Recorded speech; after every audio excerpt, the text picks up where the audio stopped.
विद्यार्थी मित्र नमस्ते, मी प्राध्यापक राऊत एन बी. आज आपण मानसशास्त्र इयत्ता 12वी या विषयामधील जो स्वाध्याय आहे प्रकरण क्रमांक 6वरचा तो आज आपण या यूट्यूब लेक्चरमध्ये यूट्यूब व्हिडिओजमध्ये घेणार आहोत. आपला जो 6वा टॉपिक आहे तो आहे मानसिक विकृती, ज्याला आपण सायकोलॉजिकल डिसऑर्डर्स असं म्हणतो आहे. तर या टॉपिकचा प्रकरण क्रमांक 6 मानसिक विकृती या प्रकरणाचा आज आपण स्वाध्याय मी इथं तुम्हाला सोडवून देणार आहे. तर या स्वाध्यायामध्ये आपण नेहमीप्रमाणे रिकाम्या जागा भरा, त्याच्यानंतर योग्य जोड्या जुळवा, त्याच्यानंतर चुकी बरोबर ते सांगा किंवा लिहा ज्याला आपण म्हणतो आहे, त्यानंतर एका वाक्यात उत्तरे लिहा. अशा स्वरूपाचे जे प्रश्न आहेत हे प्रश्न गेल्या काही लेक्चरपासून आपण इकडे तुम्हाला सोडवून देतो आहे की जेणेकरून तुम्हाला परीक्षेसाठी त्याची तयारी तुमची चांगली व्हावी, हा त्या पाठीमागचा उद्देश आहे. आता इकडे प्रश्न पहिला जो दिलेला आहे तो मी वाचतोय.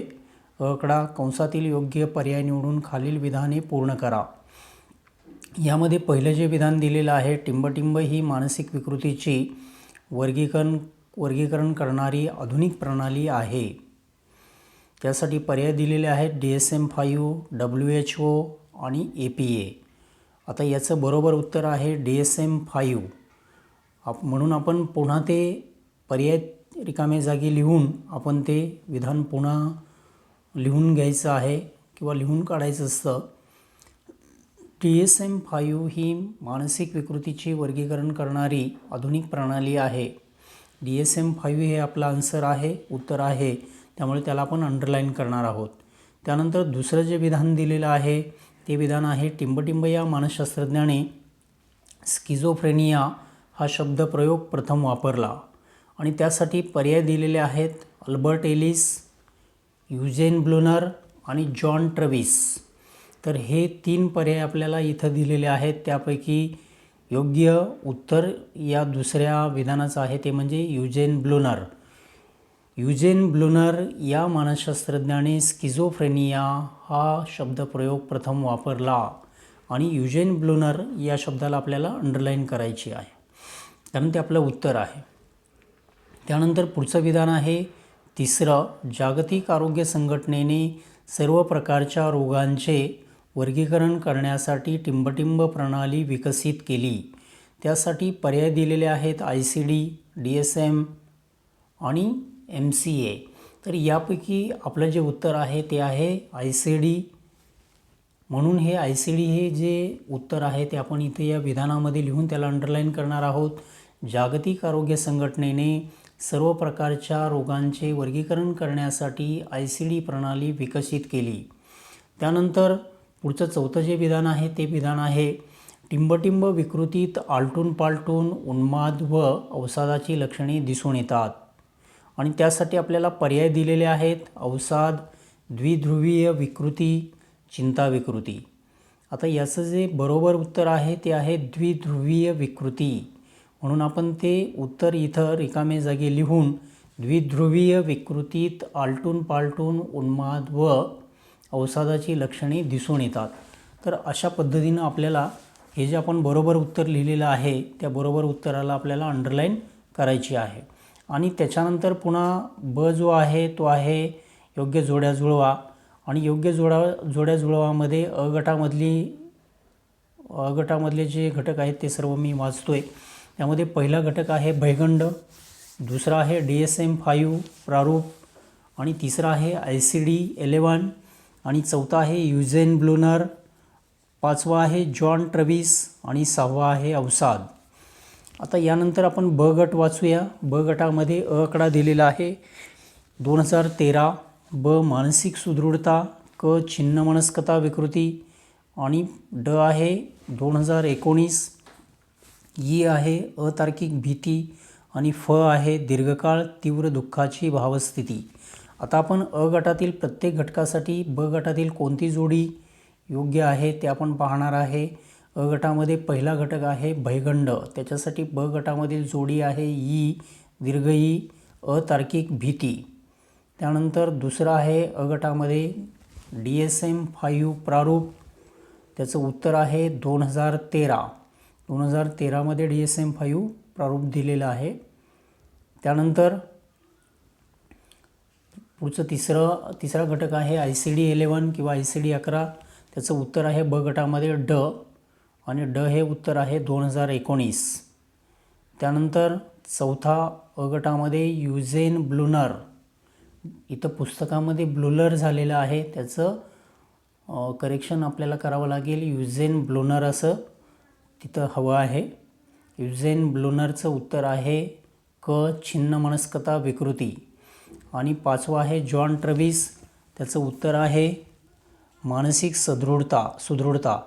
आणि त्यानंतर सहावा अ गटामध्ये आहे अवसाद. त्याचं उत्तर आहे ब गटामध्ये फ दीर्घकाळ तीव्र दुःखाची भावस्थिती.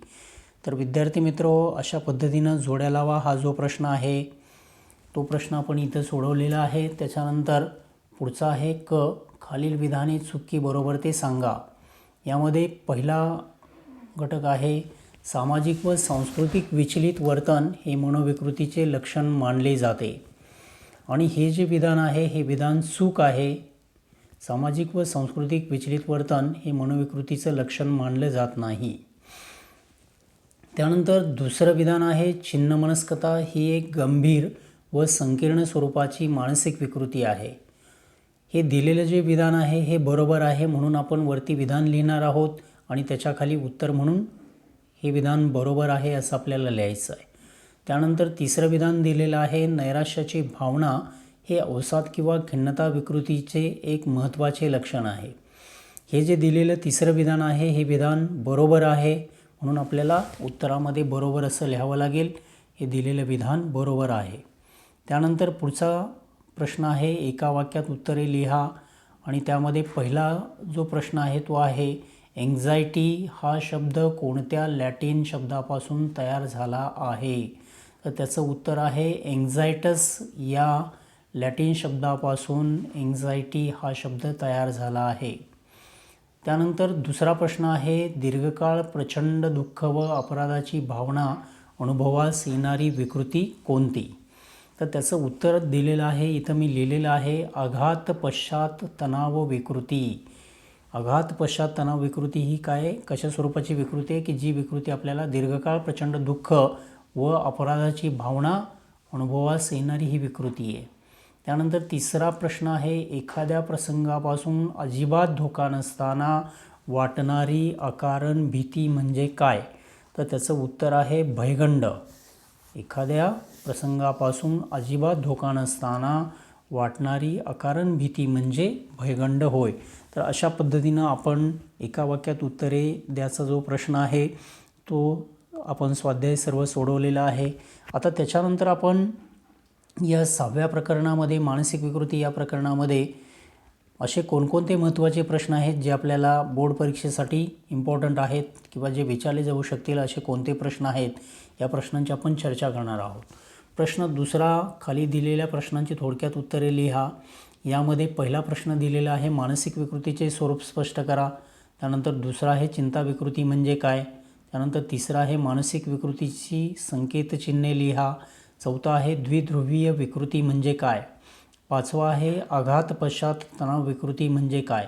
तर आता याच्यामध्ये जे प्रश्न महत्त्वाचे आहेत मला जे महत्त्वाचे वाटतात या बोर्ड परीक्षेसाठी तर ते आहेत चिंता विकृती म्हणजे काय. त्यानंतर दुसरा आहे द्विध्रुवीय विकृती म्हणजे काय. आणि तिसरा आघात पश्चात तणाव विकृती म्हणजे काय. हे 3 प्रश्न मला इथे महत्त्वाचे वाटतात ज्याचा तुम्ही सखोल अभ्यास करणं आवश्यक आहे. त्यानंतर खालचा प्रश्न आहे संकल्पना स्पष्ट कराविषयी. तर इथे आपल्याला 5 संकल्पना दिलेल्या आहेत. त्यामध्ये पहिली संकल्पना विचारलेली आहे DSM-5. दुसरी संकल्पना आहे ICD 11. तिसरी आहे भयगंड. चौथी आहे लक्षणे किंवा सिंड्रोम. पाचवी संकल्पना आहे विभ्रम. तर आता आपण यामधल्या 3 ज्या संकल्पना मला इम्पॉर्टंट वाटतात ज्या परीक्षेच्या दृष्टिकोनातून तर त्या या ठिकाणी मी विशद करतोय. आपण त्याचा सविस्तरपणे अभ्यास कराल. यामध्ये पहिली संकल्पना आहे DSM-5. त्यानंतर दुसरी संकल्पना आहे भयगंड आणि तिसरी आहे विभ्रम. बाकीच्या संकल्पना आपल्याला येणारच नाही आहेत परीक्षेला असं नाही आहे, असं मी म्हणू शकत नाही आहे. पण मला ज्या इम्पॉर्टंट वाटतात परीक्षेच्या दृष्टिकोनातून, तर त्या मी तुम्हाला इथे सांगितलेल्या आहेत. मी जे क्वेश्चन तुम्हाला सांगतो आहे तेच क्वेश्चन येतील परीक्षेला असंही काही माझं मत नाही आहे, परंतु हे प्रश्न इम्पॉर्टंट आहेत असं मला या ठिकाणी वाटतं. त्यानंतर पुढे चौथा जो क्वेश्चन आपल्याला दिलेला आहे, टिपा लिहा शॉर्ट नोटचा प्रश्न आहे. त्याच्यामध्ये आपल्याला पहिला प्रश्न आहे मानसिक सुदृढता व निरोगीपणाचे प्रारूप, दुसरा आहे मानसिक विकृतीविषयी गैरसमजुती, तिसरा आहे अंमली पदार्थ व्यसनासक्ती, चौथा आहे अवसाद विकृती आणि पाचवा आहे चिंता विकृती.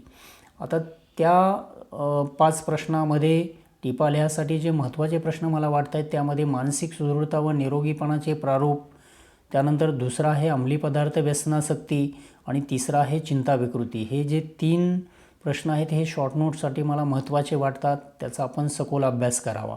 त्यानंतर पुढे 150 ते 200 शब्दात उत्तराचे प्रश्न दिलेले आहेत.